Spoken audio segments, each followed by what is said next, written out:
Bonsoir à tous. À la une de ce journal, l'opposition subit le diktat de la majorité au Parlement, malgré les projets de loi qui ont été énoncés et les dénonciations sur le caractère inique, subversif et inopérant de certains projets de loi controversés et les critiques virulentes sur l'action gouvernementale. Rien n'a changé à l'Assemblée nationale et au Sénat.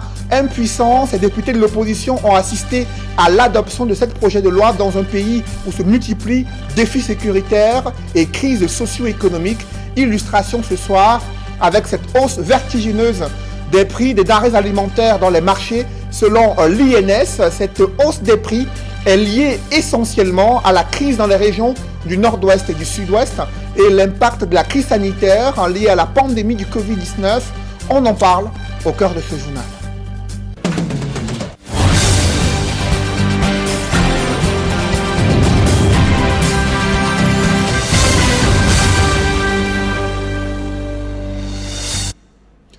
Merci de suivre cette édition complète de l'information sur Equinox Télévision. En ouverture de ce journal, la pandémie du coronavirus n'est pas la seule qui sévit au Cameroun. Il y a une résurgence de l'épidémie de choléra. Selon des chiffres non officiels, près de 1000 cas ont déjà été enregistrés avec des dizaines de morts dans les différentes régions du Cameroun. Le littoral, le centre, le sud et le nord font partie des régions les plus infectées. Autorités sanitaires restent silencieuses jusqu'ici sur cette épidémie de choléra qui ne cesse de progresser avec de nombreux cas actifs et de nombreux décès enregistrés. Comment se propage-t-elle? Quels sont les risques de contamination? Quelles sont les personnes les plus infectées? Élément de réponse avec Nadine Yambo. En plus de la pandémie du coronavirus qui secoue le Cameroun, une épidémie de choléra fait rage dans plusieurs localités. La maladie a déjà fait 45 morts sur près de 1000 personnes infectées dans 4 régions du pays. Le littoral et le sud concentrent de nombreux foyers avec respectivement 563 et 334 cas d'après des chiffres non officiels. Le sud-ouest recense à ce jour 73 cas et le centre 3 cas. Selon l'Organisation mondiale de la santé, le difficile accès à l'eau potable dans plusieurs localités, l'insalubrité et les mauvaises conditions d'hygiène facilitent la propagation de cette maladie hydrique. Pour les médecins, le risque de contagion pourrait être bien plus élevé en cette saison des pluies. C'est la 3e fois que le Cameroun est confronté à une résurgence du choléra après les premières alertes de janvier et de mai 2020. Les autorités sanitaires ont essayé de rassurer l'opinion publique sur les stratégies mises en œuvre pour lutter contre les autres épidémies. Mais l'explosion du nombre de cas illustre à suffisance les failles du système de santé. Contactés pour faire le point sur l'épidémie de choléra dans la région du littoral, les autorités sanitaires n'ont pas souhaité s'exprimer. D'autres médecins approchés estiment que la progression de l'épidémie de choléra est un sujet tabou qui pourrait relever quelques dysfonctionnements. La Croix-Rouge, pour sa part mobilisée aux côtés des populations les plus exposées, joue la carte de la prudence.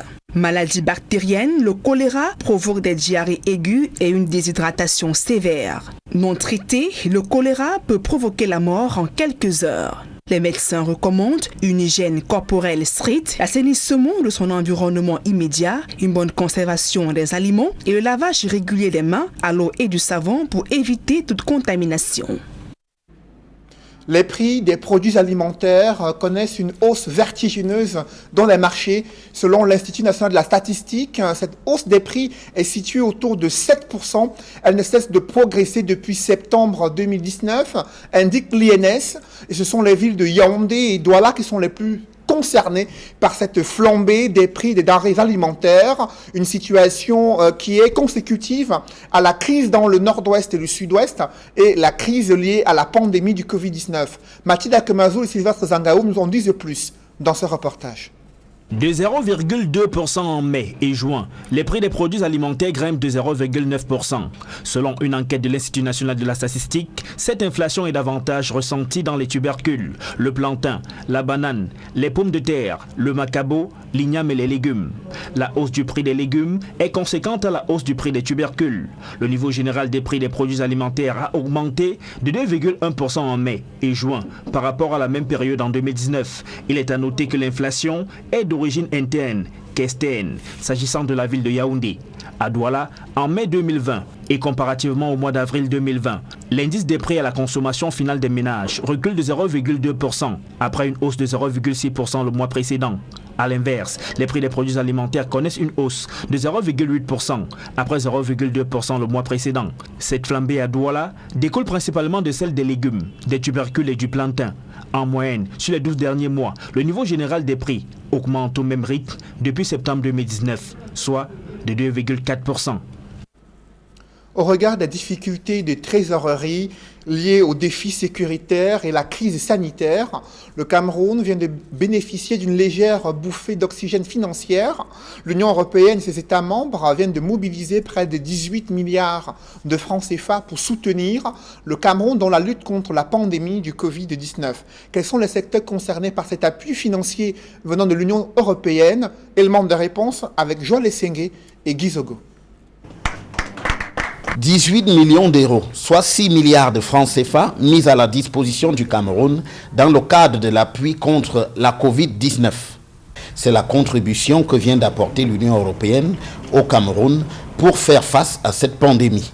Nous sommes très contents d'avoir pu communiquer sur le décaissement d'un montant de 9 millions d'euros sous forme d'appui budgétaire qui ont été mobilisés pour contribuer à la réponse Covid au Cameroun.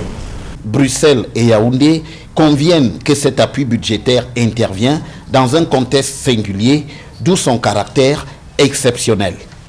C'est un décaissement que nous avons pu anticiper, qui était initialement prévu en fin d'année, mais évidemment pour faire face à la situation actuelle, pour permettre une réaction rapide et en temps réel aux défis qui se posent.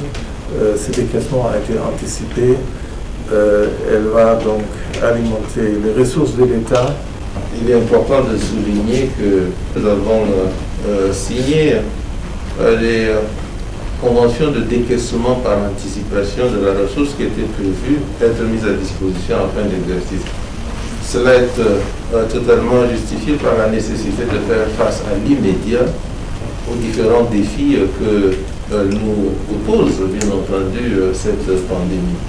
Côté Cameroun, ce décaissement de l'Union européenne, qui ne s'est pas appuyé sur les conditionnalités habituelles, va favoriser le renforcement des secteurs clés dans la lutte contre la Covid-19. L'Union européenne a bien voulu, dans le cadre des appuis budgétaires, accompagner l'action du Cameroun dans la mobilisation des ressources humaines compétentes pour encadrer. Ce sont les personnels en charge des questions de la santé, dans l'acquisition du matériel et des équipements pour nos hôpitaux et bien entendu en apportant le soutien nécessaire au plan social aux populations les plus affectées. S'agissant des autres appuis traditionnels de l'Union européenne, ils interviendront après la revue économique du Fonds monétaire international. Comment optimiser le fonctionnement d'une administration publique au Cameroun? Il faut tordre le cou aux mauvaises pratiques professionnelles qui plombent les performances dans certains départements ministériels. C'est l'une des missions confiées au nouveau secrétaire général du ministère des Petites et Moyennes Entreprises. Installé dans ses fonctions à Yaoundé, il doit également veiller à l'exécution des politiques publiques visant à booster le secteur privé et accroître la croissance économique au Cameroun. D'autres précisions avec Rodin Gassi et Ike Cyril. Avec 3,66% depuis l'année 2000, selon des chiffres de l'Institut national de la statistique, les PME camerounaises contribuent à l'amélioration des recettes fiscales de l'État. Un résultat qui aurait été plus significatif si les conditions d'une performance accrue étaient réunies. En prenant fonction, le nouveau secrétaire général du ministère des Petites et Moyennes Entreprises, de l'économie sociale et de l'artisanat entend orienter ses actions vers le secteur privé afin de garantir la compétitivité des PME camerounaises. Ce sont les acteurs du secteur privé. Et vous savez que le ministère des Petites et Moyennes Entreprises a pour charge de promouvoir le secteur privé. Il est question pour nous d'apporter notre pierre à l'édifice, de faire en sorte que lorsque on parlera de l'émergence en 2035, que le ministère des petites et moyennes entreprises, de l'économie sociale et de l'artisanat apporte sa part. Dans un environnement fortement concurrentiel, la définition d'un cadre réglementaire approprié, doublé de la qualité de la gouvernance, constitue un gage de performance pour les entreprises. Le nouveau secrétaire général reçoit pour mission de tordre le cou à l'inconscience professionnelle qui mine l'administration camerounaise. Vous ne devez jamais perdre de vue la notion de service public. Je vous engage donc, M. Tchana, à lutter sans relâche contre l'inertie, contre la rétention et la dissimulation des dossiers et des documents administratifs, contre les subordinations hiérarchiques, contre les comportements déviants et inciviques, notamment l'absentéisme et la corruption. Jusque-là, conseiller technique auprès du directeur général de l'Agence de promotion des petites et moyennes entreprises. Le nouveau secrétaire général du ministère des petites et moyennes entreprises, de l'économie sociale et de l'artisanat est attendu au pied du mur. Toujours dans ce chapitre économie, 6 mois après la mise en service de la régie du terminal à conteneurs, de nombreux défis restent à relever. Il s'agit principalement de l'optimisation, de la réduction des délais de passage des marchandises, l'enjeu étant de fluidifier les opérations sur la plateforme portuaire de Douala. Évocation avec François Dikoumet et Donald Brice Kamgan. Janvier-juin 2020, les 6 premiers mois de la régie du terminal à conteneurs du port autonome de Douala, après le départ du groupe Bolloré, est passé au crible. Après une entrée en scène timide en début d'année, la RTC revendique une reprise en main et à des moments atteint la vitesse de croisière. Nous avons fait pratiquement 58 000 conteneurs. Nous avons été plus rapides en termes de livraison. Nous avons été plus élevés également en termes de livraison par rapport à 2019. Si on compare le premier semestre 2019 au premier semestre 2020, nous avons pratiquement 1000 conteneurs de plus. Des résultats qui ne devraient faire oublier que le défi reste de réduire les délais de passage des marchandises. Il faut absolument qu'il y ait une prise en main rapide des différents usagers pour que ces étapes additionnelles soient traitées dans les délais satisfaisants. En dehors de ce cas, nous pouvons également dire que le nouveau système étant sécurisé a des étapes également au niveau de la dernière étape de sortie.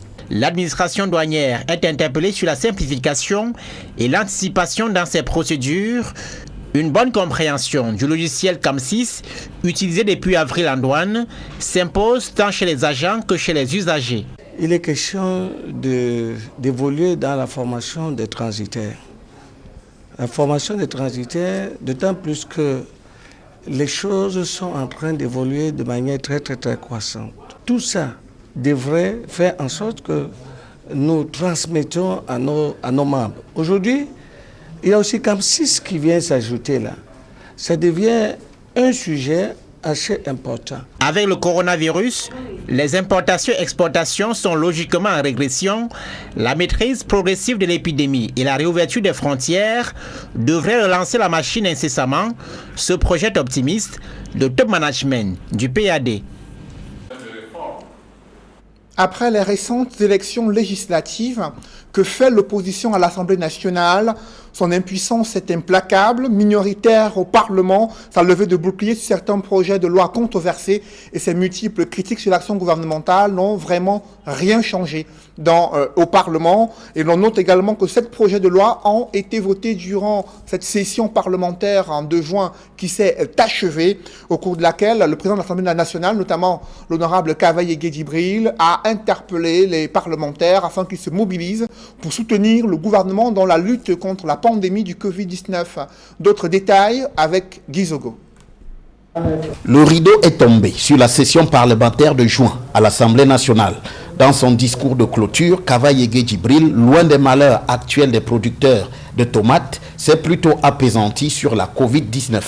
Il a ainsi tracé un parallèle entre les soldats au front et le rôle que doit jouer le corps médical contre la Covid-19. Le corps médical, lui aussi, doit être au front pour la sécurité sanitaire des Camerounais. Au-delà des ravages causés par la pandémie, il faut rester vigilant et ne pas oublier que d'autres pathologies existent toujours. Dans la foulée, la contribution des députés à hauteur de 100 millions de francs CFA contre cette pandémie a été présentée. Par ailleurs, insistant sur l'un des thèmes forts de cette session, le président de l'Assemblée nationale est revenu sur l'urgence de consommer camerounais. Consommons camerounais afin de faire preuve de patriotisme économique. Vous êtes sans ignorer.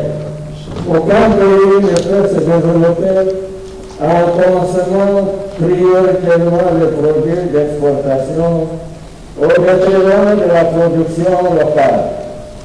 Les députés, eux, notamment du PCRN, qualifient cette session d'intéressante, bien que noyée dans la masse de la majorité. C'était une session plutôt très intéressante. On a eu à étudier pas mal de lois qui ne nous ont pas forcément toujours plu. On a essayé de se battre comme on pouvait au niveau du PCRN pour faire passer nos idées, mais ce n'était pas facile puisqu'on est toujours une minorité. Parfois c'est très frustrant, mais bon, c'est comme ça. Ils se félicitent néanmoins que leur voix ait pu porter malgré ce contexte. Notre voix a quand même été entendue puisque ça circule, nos points de vue, nos opinions continuent à circuler. C'était aussi une session très intéressante, très enrichissante parce qu'on a découvert pas mal de réseaux à l'Assemblée nationale, on a participé à des réseaux. Il y a aussi le fait qu'il y a eu beaucoup de séminaires actuellement, donc c'était très intéressant de participer à ces séminaires qui renforçaient la capacité des députés. Les députés retrouveront l'hémicycle en novembre prochain pour la session budgétaire. Vous avez suivi le président de l'Assemblée nationale, Kavaye Guédibril, insister sur le patriotisme économique au moment où le pays est confronté à l'impact multiforme de la crise sanitaire. Comment expliquer ce concept de patriotisme économique? Quelles sont la teneur et les aboutissants d'une telle stratégie économique visant à soutenir les PME et permettre au gouvernement également d'avoir plus de recettes fiscales à mobiliser à travers la création des richesses effectuées par des petites et moyennes entreprises? Je vous propose de suivre les explications des experts en économie et d'autres acteurs économiques qui s'expriment dans ce reportage que signe Donald Brice Kamgan. Le patriotisme économique est décrit comme le fait pour les entreprises, les consommateurs et l'État de favoriser les activités nationales dans leurs décisions et actions. Aux États-Unis d'Amérique, il y a une disposition, le Buy America, qui prévoit que 40% des commandes dans certains secteurs tels que les BTP seront réservées aux PME nationales, aux PME américaines. Cette priorisation des entreprises nationales est activée dans les secteurs sensibles et stratégiques, les infrastructures de communication, la défense ou encore les données numériques. Mais le patriotisme économique se traduit par ailleurs par une grande consommation de produits locaux. Le rôle des acteurs de la chaîne est décisif d'après les experts. D'abord l'État. Au Cameroun, les économistes notent que l'implication des autorités publiques en la matière n'est pas toujours une réalité.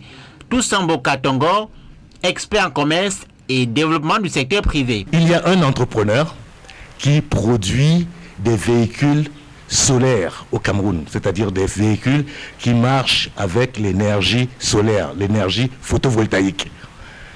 Aujourd'hui donc, il est capable de les fabriquer au Cameroun, il en a fabriqué et il en a exporté en France. Il en a exporté un comme modèle pour essayer aussi de prospecter sur le marché français. En France, il a importé, il a fait homologuer, ça veut dire que ce véhicule est vendable et peut circuler en France dans certaines activités balnéaires ou autres clubs de golf, mais il ne peut pas aujourd'hui le commercialiser au Cameroun. Dans certains cas, ces blocages sont liés à la volonté de corrompre ou aux longues procédures administratives. Qu'importe, certains assimilent le patriotisme économique à un engagement personnel de chaque citoyen dans son environnement. Le patriotisme, c'est de permettre à d'autres gens qui vous entourent, à votre environnement, de participer, de partager avec vous les richesses que vous avez créées. En observant que les entreprises nationales peinent à bénéficier de la commande publique, par exemple, les experts notent que le patriotisme économique demande par ailleurs une certaine souveraineté. Nous avons vu que l'application du patriotisme économique dans le cadre des pays africains est un véritable défi. En 2019, un ensemble de pays africains ont décidé de limiter l'entrée du textile américain bas de gamme sur leur marché. Mais par la suite, les États-Unis d'Amérique ont utilisé les prérogatives qu'ils ont au sein de la loi pour faire annuler ces dispositifs dans ces pays et réintroduire le textile bas de gamme des Américains au sein de ces marchés. Bien plus, les spécialistes notent que l'autre défi du patriotisme économique, c'est la compétitivité de l'économie. Elle assure l'indispensable qualité aux produits locaux face à la rude concurrence internationale. Dans le reste de l'actualité, la municipalité de Tian fait face à des coupures intempestives d'électricité. Les populations sont pleines, les désagréments sont nombreux, aussi bien sur le plan social qu'économique. La municipalité interpellée prévoit de réaménager le réseau de transport d'électricité afin de pallier ce problème. D'autres précisions avec Leclerc Sakem. Comme de nombreuses autres localités du Cameroun, le département laminois broie au quotidien du noir au sens propre du terme. Les coupures intempestives, tout ceci, cela. Là. Quand on coupe la lumière, même le préfet allume la lampe. Non, c'est honteux. C'est honteux pour nous. Ouais, nous avons reculé au moins de 100 ans. Franchement, on n'a pas évolué. On a refusé d'évoluer. En moyenne, 10 coupures par jour. De véritables guirlandes qui causent d'énormes dégâts dans les ménages et dans les marchés. Appareils électroménagers endommagés, denrées périssables mal conservées, activités au ralenti entre autres. Chaque seconde, on dit ça éteint, on vient arranger quelques minutes, tu vois, pas de lumière. On ne comprend pas. Étudiants, corps de santé et de nombreux autres secteurs professionnels en font également des frais de ces délestages à outrance. Dans cette cité universitaire, le pincement au cœur est d'autant plus fort que les populations réalisent que les microcentrales hydroélectriques de l'asile, autrefois exploitées pour résolver cette difficulté, sont aujourd'hui aux abandons. Quand il y avait les tourments ici, on avait la lumière presque tout le temps, on n'avait pas de problème. Les élèves s'alignaient ici le soir vers 19h, on n'apprenait que là-bas. De la lumière, on pouvait éclairer nuit et jour. C'était fourni par l'eau, une ressource naturelle.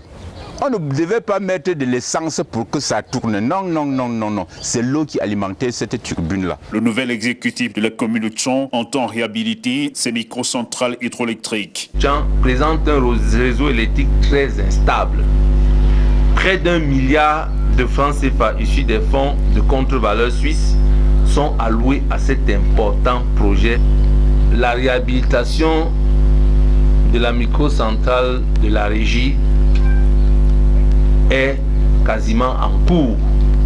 Nous avons saisi le préfet de la Ménois pour la libération de la canalisation forcée sur laquelle des gens ont construit. Entre-temps, les plaintes au sein des populations n'ont cessé au sujet des factures dont ils jugent souvent les montants trop élevés par rapport à leur ménage. Sauf qu'une fois à l'agence départementale de la société en charge de l'énergie, l'unique mot d'ordre, nombreux entre eux, est payé d'abord. Une fois la facture réglée, plus rien et le cycle recommence.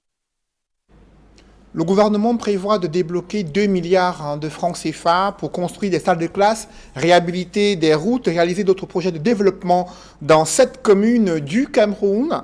Les conventions y afférentes ont été signées entre les maires des localités concernées et le ministre de l'économie, de la planification et l'aménagement du territoire. Compte rendu, Emmanuel Diop et Marcelin Gansop.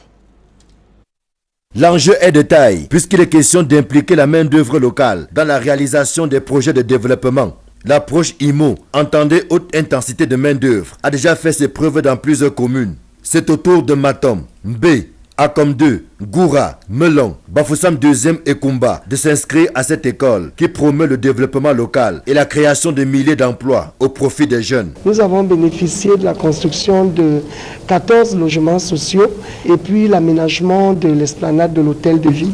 Pendant le projet, nous comptons mobiliser au moins 300 jeunes à qui nous allons distribuer sur les 255 millions que nous allons recevoir, 35 à 40% de cet argent-là en termes de main-d'œuvre.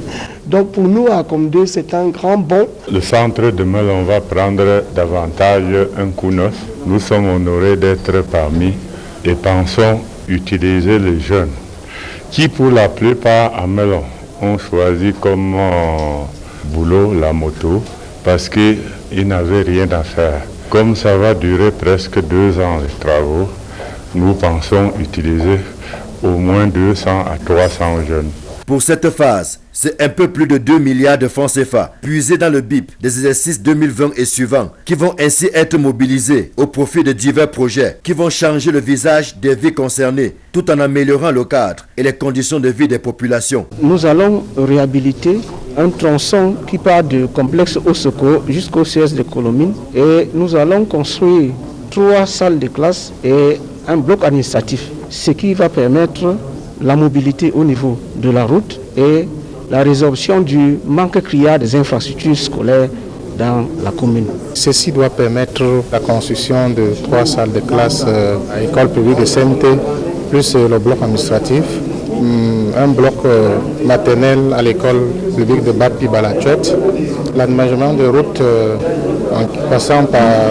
Carrefour Koufak jusqu'à la chefferie Balin.